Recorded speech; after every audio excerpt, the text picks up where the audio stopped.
Hi ಎಲ್ಲರಿಗೂ welcome back to my YouTube channel. Welcome to my YouTube channel ಬನ್ನಿ. Welcome my YouTube channel. ಇವತ್ತು ನಾವು ನಮ್ಮ aunty ಮನೆಯಿಂದ ಅಂದರೆ ನನ್ನ ಚಿಕ್ಕಮ್ಮನ ಮನೆಯಿಂದ ನಮ್ಮ ಮನೆಗೆ ಹೊರಟಿದ್ದೇವೆ. ಅಂದರೆ ನನ್ನ ಅಜ್ಜಿಯ ಮುಖದಲ್ಲಿ ಖುಷಿ ನೋಡಿ ಬಂದಾಯಿತು, 27 ದಿವಸ ಆಯಿತು ಬಂದು. ಅದೇ ನನ್ನ ಅಜ್ಜಿ ಹೇಳೋದು, ನಾನು ಬಂದು 27 ದಿವಸ ಆಯಿತು. ಯಾಕಂದರೆ ನನ್ನ ಚಿಕ್ಕಮ್ಮ ದುಬೈಗೆ ಬಂದಿದ್ರಲ್ವ, ಹಾಗೆ ನನ್ನ ಅಜ್ಜಿ ಹೋಗಿ ಅಲ್ಲಿ ನನ್ನ ಆಂಟಿ ಮಗಳ ಜೊತೆ ಇದ್ದರು. ಯಾಕಂದರೆ ಅವಳು ಒಬ್ಬಳೇ ಅಲ್ವಾ, ಹಾಗೆ. ಸೊ ಇವತ್ತು ನಾನು ಅಷ್ಟೇ ದುಬೈಯಿಂದ ಬಂದು ನನ್ನ ಆಂಟಿ ಮನೆಯಲ್ಲೇ ಇದ್ದೆ. ಅಂದರೆ ನನಗೆ ಟೆಸ್ಟಿಗೆಲ್ಲ ಹೋಗಲಿಕ್ಕಿತ್ತು, ಸೊ ಸ್ವಲ್ಪ ಹತ್ತಿರ ಆಗುತ್ತೆ ಅಂತ ಅಲ್ಲಿ ಕೂತಿದ್ದೆ. ಸೊ ಇವತ್ತು ಹೊರಟ್ವಿ ನಾವು ನಮ್ಮ ಮನೆಗೆ. ನನ್ನ ಅಜ್ಜಿಗೂ ಖುಷಿ, ನೋಡ್ಬೋದು ಅವರ ಫೇಸಲ್ಲಿ ಎಷ್ಟು ಹ್ಯಾಪಿಯಾಗಿದ್ದಾರೆ ಅಂತ. ಇದು ನಮ್ಮ ಹೋಗುವ ದಾರಿಯಲ್ಲಿ ಸ್ವಲ್ಪ ವೀಡಿಯೋಸ್ ಎಲ್ಲ ಮಾಡಿದೆ, ನೋಡ್ಬೋದು ನಮ್ಮ ಮ್ಯಾಂಗ್ಳೂರೆಲ್ಲ ಹೇಗಿದೆ, ಎಷ್ಟು ಚೇಂಜಸ್ ಆಗಿದೆ ಇಲ್ಲೆಲ್ಲ ನೋಡಿ. ಇದು ಏರ್ಪೋರ್ಟ್ ಎಂಟ್ರೆನ್ಸ್.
ಹಾಗೆ ಮನೆಗೆ ರೀಚ್ ಆಗುವಷ್ಟರಲ್ಲಿ ನನ್ನ ಅಜ್ಜಿ ಹೇಳಿದರು, ಓಕೆ ಒಂದು ದೃಷ್ಟಿ ತೆಗೆಯುವ ಅಂತ. ಅದು ನಿಮಗೆ ಗೊತ್ತಿರ್ಬೋದು, ಇದೆಲ್ಲ ನಮ್ಮ ರಿಚುವಲ್ಸ್ ದಕ್ಷಿಣ ಕನ್ನಡ, ಈವನ್ ಬೇರೆ ಸ್ಟೇಟಲ್ಲಿ ಕೂಡ ಇರ್ತದೆ.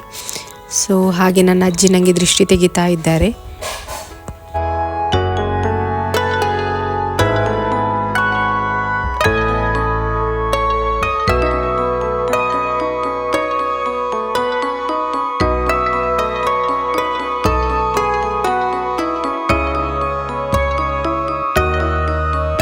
ನನಗೆ ಜಾಸ್ತಿ ವೀಡಿಯೋಸ್ ಎಲ್ಲ ಕ್ಯಾಪ್ಚರ್ ಮಾಡೋಕ್ಕೂ ಆಗಿಲ್ಲ. ನನ್ನಿಂದ ಎಷ್ಟಾಯಿತು ಅಷ್ಟು ಮಾಡಿದ್ದೇನೆ. ಇದು ಬೆಳಗ್ಗೆ ನಾನು ಬಂದು ಎಲ್ಲ ಫ್ರೆಶ್ ಅಪ್ ಆಗಿ ಎಲ್ಲ ರೆಸ್ಟ್ ಎಲ್ಲ ಮಾಡಿದೆ.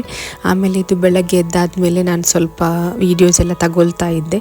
ಇದು ನೋಡ್ಬೋದು ಆಫ್ಟರ್ನೂನು ತುಂಬ ಕ್ಯಾಟ್ ಇದೆ ಇಲ್ಲಿ ನಮ್ಮ ಮನೆ ಮುಂದೆ, ಎಲ್ಲ ಬೆಕ್ಕು ಮರಿ ಆ ಥರ. ಸೊ ಮಧ್ಯಾಹ್ನಕ್ಕೆ ನಾವು ಮೀನು ನನ್ನ ಮಾಮ ತಂದಿದ್ದರು, ಸೊ ಮೀನು ಫ್ರೈ ಮಾಡಿ ನನ್ನ ಅಜ್ಜಿ ಅದೇ ಮೀನಿದು ಸಾಂಬಾರು ಕೂಡ ಮಾಡಿದ್ರು.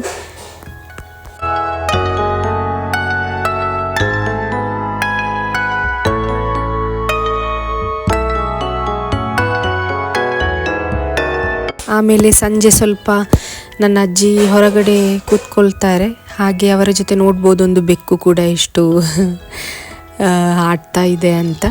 ಸೊ ಇದು ಆ್ಯಕ್ಚುಲಿ ಇದು ನನ್ನ ಅಜ್ಜಿ ಯಾವತ್ತೋ ತಿಂದದ್ದಂತೆ ಪಪ್ಪಾಯ, ಅದರದ್ದೊಂದು ಸೀಡ್ ನಾನು ಬೀಸಾಡಿದಷ್ಟೇ.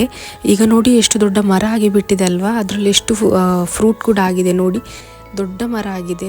ಈ ನಾಯಿ ಇದೆಯಲ್ವಾ, ಇದು ನಮ್ಮ ಈ ಮನೆ ಕಟ್ಟೋಕ್ಕೆ ಸ್ಟಾರ್ಟ್ ಆಗುವಾಗ ಇಲ್ಲಿ ಯಾವುದೋ ಒಂದು ನಾಯಿ ಮರಿ ಹಾಕಿದ್ದು, ಈ 2 ನಾಯಿಗಳನ್ನು. ಸೊ ಅವತ್ತಿಂದ ಈ 2 ನಾಯಿ ನಮ್ಮ ಗೇಟಿನ ಮುಂದೆನೇ ಇರುತ್ತೆ, ಅಂದರೆ ಮನೆಯೊಳಗೆ ಬರೋಲ್ಲ, ನಮ್ಮ ಯಾವತ್ತು ಗೇಟನ್ನು ಕಾಯ್ತಾ ಇರುತ್ತೆ, ಯಾವತ್ತು ನಮ್ಮ ಗೇಟಿನ ಮುಂದೆ ಇರುತ್ತೆ. ಸೊ ನೋಡಿ ಈಗಲೂ ಅಷ್ಟೇ ನಾನು ಹೋದಾಗ ನನಗೆ ಎಷ್ಟು ನನ್ನ ಪರಿಚಯ. ಹಾಗೆ ಇದು ಇವತ್ತಿನ ನಂದೊಂದು ಡೈಲಿ ವ್ಲಾಗ್ ಅಂತ ಹೇಳ್ಬೋದು ಆಗಿತ್ತು. ಸೊ ಈ ವಿಡಿಯೋ ನಿಮ್ಗೆ ಇಷ್ಟ ಆಗಿದ್ರೆ ಲೈಕ್ ಮಾಡಿ, ಶೇರ್ ಮಾಡಿ, ಹಾಗೆ ಸಬ್ಸ್ಕ್ರೈಬ್ ಮಾಡೋದನ್ನು ಮರಿಬೇಡಿ. ಬಾಯ್.